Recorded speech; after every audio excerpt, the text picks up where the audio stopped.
little bit too deep to want to open shove here, but certainly a hand strong enough for an open.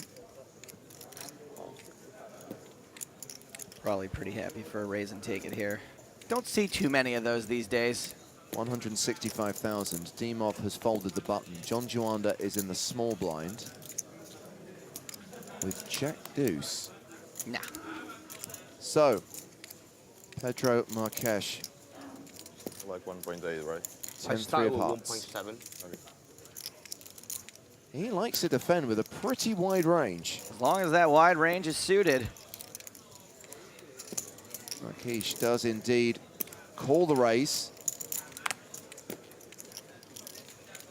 This is why we don't see many raise and takes it. People very stubborn in the big blind, as they should be. Hi-ya. Marques flops trips. Checks the action to Danny Tang. Just ace high. 2 overs to the board. Does not see bet, checks behind. All right, Danny Tang is here. He's a big-time player. He plays all the high rollers, and he's found himself deep in this 5K massive field event, facing off against Pedro Marques, who, according to the announcers here, is a bit of a live wire with his infinite defending range and such. Yeah. Probably pretty bluffy. Probably, which may play into the biggest question so far, which is, what is Danny Tang's intention with this check back on the flop? Because, as we see, it turns out to be genius, as Marques' flop trips, but in reality, in most cases, you're going to want to deny equity when you open with 22 blinds, and this pot is meaningful. You increase your stack by 25% if you bet and win. And like, often Marques can't continue on this board. That is correct. Like Marques, if he has, 8-9, 7-8, anything like that, Jack-7, he's just going to have to fold to a bet because there's just a lot of ways he's losing and he doesn't have enough equity to do anything. It feels like Danny's intention here is to induce things on turn, right? To induce a bluff on this board. He thinks he's going to have the best hand almost always in this spot. He does not. But almost always ace-9 is good here, right? When you start the hand with 22 blinds, a better ace would have 3-bet you all in anyway, right? So you don't have to worry about that. Yeah. Like, you're really not losing, and all pocket pairs would have also, I assume. So Most of the time. You're losing almost nothing. Here's a hand you are. So you're doing this to get a bet from the bluffy guy on the turn, I assume, and that we can call pretty comfortably a big chunk of the time anyway. Yeah, that must be the plan. And it seems that Danny Tang is willing to play high variance at this point, which makes sense. We're not in a big laddering spot right now. The pay jumps don't really come massively until later. If we know this guy is a bluffy customer for us, maybe we try to find spots where we get to be in position and try to maximize the amount of chips that get put in the pot when we have a better hand than his range rates to be. Yeah. And that's ultimately Danny's plan here. It also might be, as you mentioned on the podcast, Jonathan, that the Tang doesn't want to call a check raise. He might think that Marques has a lot of check raises here. Now, you could say then, well, maybe he should be going for it with a check raise. Yeah. But maybe he thinks the better path to value is just to let Marques drive the action later. You should enact your plan, which is to get to Nitrogen Sports, baby. Teleport if you have to. Do a teleportation if it's needed over to our Twitter page. Woo! The link in our pinned tweet will take you to Nitrogen Sports. That's where you can play our incredible monthly tournament. We'll see you there. It's amazing. Ben's in the big blind, ace-9 high, still going to be the best hand a lot of the time. We can see that he is now drawing dead on the 10 turn, a full house for Marques.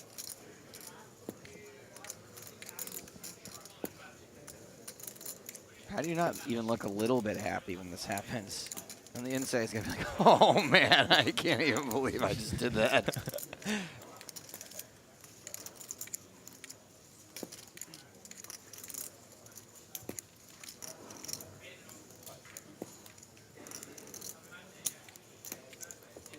Marques takes over the betting lead. Into a pot, 450,000. He bets 375,000. It's a huge sizing. And it is a spot he's going to want to be betting a lot of the time.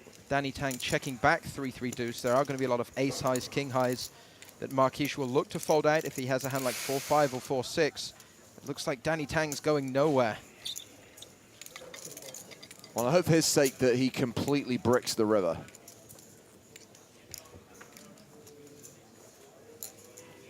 Oh, he pairs his 9. On a brick, not the worst card possible for him. We've seen Marquise be so aggressive and calling so many big blinds that he is going to have so many hands that just haven't made a pair. And if he chooses to fire them all, Tang's in a rough spot. His sizing was actually pretty strong, Spraggy, because 1.2 million in the middle. Tang, the effective stack with just shy of 1.2 million. He's setting this up for a river shove perfectly. Agreed. Seems like a very deliberate choice on the turn. He's asking for more time. Plays the time bank card.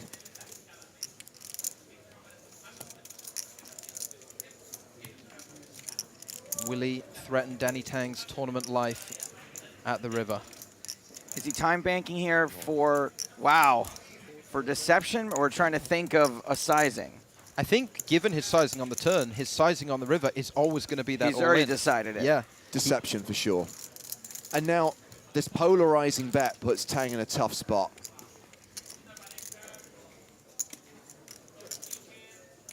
All in to call. I mean, even if you think he puts in all his time bank cards. Oh, man. The dealer will only take the ones he uses. It's a smart thing to do, though. Just in case he doesn't put one in, his hand gets declared dead or something like that.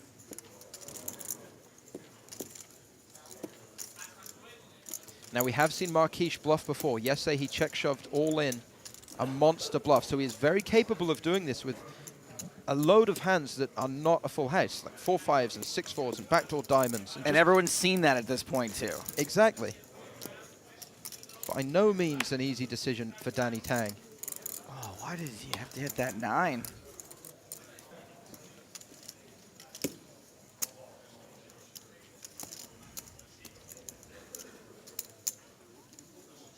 He's articulating his pain perfectly through his facial expressions.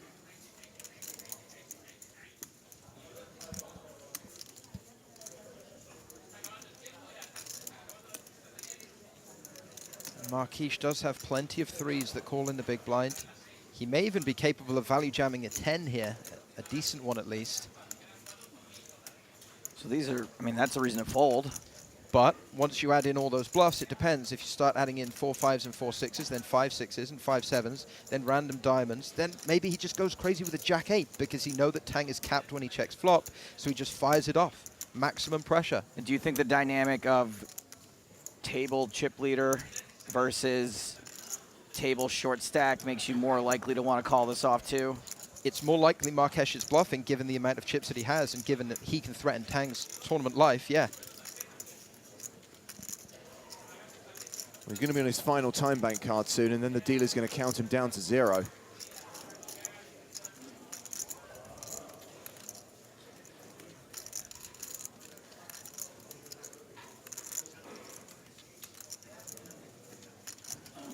Call.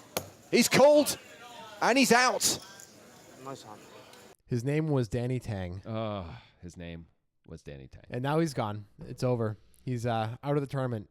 The first rule of poker tournaments is you do not talk about Danny Tang. Right, never. Doesn't matter what tournament you're in. Don't talk about Danny Tang. Everybody hates it. Yeah, so Tang goes out. Yeah. And I think to a lot of the general viewers of this Poker Stars episode, it probably looks pretty bad. I right? mean, when I first saw it, I thought it looked pretty bad myself. We may be able to convince you otherwise, Yeah. though, I think. First, let's talk about this from Marquise's perspective very briefly because there's not a ton to say. Right. It looks like he had a plan in mind with the sizing here, right? He goes big on the turn and ends it with a pot-sized bet for the river. This was the plan all along, and it seems like a good plan, Yeah, I mean, especially with a bluffy image. the check back is kind of good for him where it looks like Danny's got often a showdownable hand of some sort when he checks back on the flop. Betting big sets up the pot size shove on the river. You got a huge hand. It's pretty straightforward. Right. Now, from Tang's perspective, I think the turn call is pretty mandatory once we check back the flop. If Marquise has any moves, and it's implied heavily that he does. So I think that's mandatory. A question about the river I have is, does the 9 matter? Yeah. Is that at all important? I mean, if it was a wet card, maybe that matters in a way. But like, if does another dry card feel the same to Tang as a 9? I mean, I think it mostly should. we had a little discussion on the podcast about would Marques shove a deuce here? And it would be sort of a mergy shove, trying to sometimes get called by ace highs, sometimes maybe fold out slightly better hands. You really wouldn't expect it. You wouldn't ultimately. expect that to work. This is exactly the kind of hand you might successfully fold out, actually. But, like, how could you ever even put him on a 9? No, It's so weird and you're not random. beating any value or anything like that. It feels like the value that's shoving here is, or the made hands that are shoving is all 10s plus. Right. Right? Which we cannot beat. So we can only beat bluffs. Even 10-4 really might shove here because it figures if it's checking, it's going to call. Like any other, a better hand's going to shove anyway. It It's gonna might. call. It might, but Marquise is the bluffy guy, right? That's what we Yes. think. So then we have to give him just a lot of bluffs too. Right. So it comes down to some other factors that we actually teased out in our podcast a little bit, which is the positions that it puts you in the tournament as Danny Tang moving forward. Yes. With the underpinning idea that Marquise is a bluffy guy, he's certainly capable of turning up with a lot of combos that we are beating, probably more than the combos that we're losing to. Well, we would hope so. Yeah. That would be great if that was the case. Yeah. Then we should just call anyway. Right. Really. But if we think it's close in terms of the combo stuff and the frequencies, even if he's bluffy, we think like, gosh, this is a close spot. I'm It's not actually, sure what to do. it can be 2-1 value to bluff, and we're right on the edge Yeah. of Chip EV being okay. Right, that's what I was saying. Like Yeah. he's got more combos of Yeah. bluffs than then it's an easy that's call. an easy call, of But course. but assuming it's more like what you're saying, where it's close to the correct frequencies here. But Marques is bluffy enough that he's going to have It's bluffs. going to be here. Marquise every time. Marquise is going. He does have enough bluffs here. Then we have to start thinking about other factors, and the biggest factor I think is who is Danny Tang, and how does he do in this tournament if he folds here in the stack he's left with versus if he calls in his right, Right. and what kind of stack he's Yeah, gonna have. there's three outcomes, right? There's Yep. fold, so you have 15 blinds remaining, Okay. and that means you're just in desperation shove mode. You can't really do much except for hope that the cards work out pretty well for you. You can try to find a good spot, but that's about it, right? I mean, 15 blinds doesn't suck, but it's not. It's not. You can't do many maneuvers of any kind. the second option is calling and losing, which is, of course, what we see happens. That's what Danny chose. That the door leaves Danny you with picked. zero, and that's a thing that can happen sometimes. But Yeah. then, of course, if the frequencies are, as we stated, and they're in line for Marquise, then calling and winning is also a thing that could happen. Of course. And calling and winning leaves you with 3.6 million or about 45, 46 blinds. Yeah. Now, if you're Danny Tang, you play high rollers. You are not afraid of the money here. And no matter what, with 13 left in a 5K, there's at least 5 or 6 spots, probably more, who you're going to be able to push around. I mean, I looked at the list of players who was left. I only recognized one name. It was Ben Heath, who you cannot John push around. Duwanda Oh, John also. Duwanda. Yeah, let's assume you can't push either of those Yeah. two guys around. I didn't know anyone else who was left. So, yeah, there's guys you Right, can push and around. and you're Danny Tang, you're willing to. Yes. That 45 blinds could easily turn to 60, 65 blinds No without problem. showdown if you're willing to put the pedal to the metal, and I'm sure that Tang is. It's highly valuable. You can't do anything like that with 15 blinds. I think that's enough to make it a call. Yeah, I think you're right that he can ride this wave if he calls in his right to a top 3 finish some really surprisingly high percentage of the time, considering his stack and his relative place in this tournament with 13 left, Yeah. right? Because of who he is and he knows how to play, and he's willing to really put pressure And on should it. not be money scared like many In of his any opponents. way, he's going to be less money scared than almost anyone at the left. Yeah. Again, maybe not Ben Heath, but Right. almost everybody else is going to be more money scared than him, or just want to do well. Some guys just want to do well, whether they have money or not. You know? Right. But I don't think clearly he calls off with ace high here. No, he does He's- not. He has a 9. But okay, you're right. But it's the same. It's but about ace high. practically, it's effectively it's almost the same thing. He's trying to make the right plays, and he's Yep. willing to do that. He's willing to be eliminated and to make the right play, and that is sometimes really going to work for you. If you look at his Hendon, you'll see he's won over $9 million. And that would probably work for him once he chips up by making this call, if it's correct, which it is not. So ultimately, though, we do like the call. Yeah, even though he I busts. really didn't think I was going to like it, and I absolutely like it because of that. All right, did Danny Tang do it right? Was he supposed to bust in this tournament? Another Danny has the answer. That's Danny Sprung. Whoa, the Dannys, the two Dannys. That's a great name for a movie. I'm making it. Yeah. With Robert De Niro And Danny DeVito. and Danny DeVito. But they're going to and- name Robert De Niro Danny in the movie. No. I'll have another Danny. This is what society has feared forever is the Dannys getting together and starting a thing. Who's another famous Danny? Besides Danny, there aren't any. That's Danny the Boyle? problem. No, he doesn't count. Danny Boy, the pipes are calling. Thank you. Okay, we'll go with him. Yeah. Perfect. Let's go with the solver and see what the Okay. solver had to say. The most surprising thing, according to the solver on the flop, is that Tang is supposed to bet his entire range on the flop. Yeah. Even wants him to bet big with this hand and small pocket pairs. to just like be like, get out of my pot. Equity denial is my goal in life. Don't just call me with 2 overs, you bastard. Right. So what Danny Sprung said to us in his analysis of this is the check back will lead us to a branch of the tree that won't get used. I mean, wow. That's some solver talk that you don't want to hear if you're Danny Tang. 2 paths diverged in the wood, and I chose the one less traveled. I imagine that has made all the difference. I imagine Tang pretty well knows this solver stuff, but is I mean, playing pure exploit in this case. I would hope so, or he just doesn't know the solver stuff. But Danny Tang, as we I think have mentioned, is really put together and is very successful. So you're right. He must think Marquise is the guy who you could maybe induce this way, right? Tang is actually supposed to fold this exact hand 95% of the time, but once again, we are on a branch of the tree that doesn't get used, as Danny Sprung said, so that leads to some weird outputs because Ace-9 off is calling 23% of the time according to the solver. Having the 9 of diamonds takes it down to 5%. I mean, because we block the draw that is not ace high, I guess. But if we think that what's going on is Tang is checking back to induce, it would be really weird to fold here, right? Yes, it would. So just keeping that in mind. The solver doesn't know how to induce yet. Understood. Anyway, he calls. We get to the river. Pio jams Marquise's hand 65% of the time, so not the entire time. I think it's afraid that it blocks too many things that can call, especially the 10 on the turn. So is it checking the rest, or is it betting small? Do we know?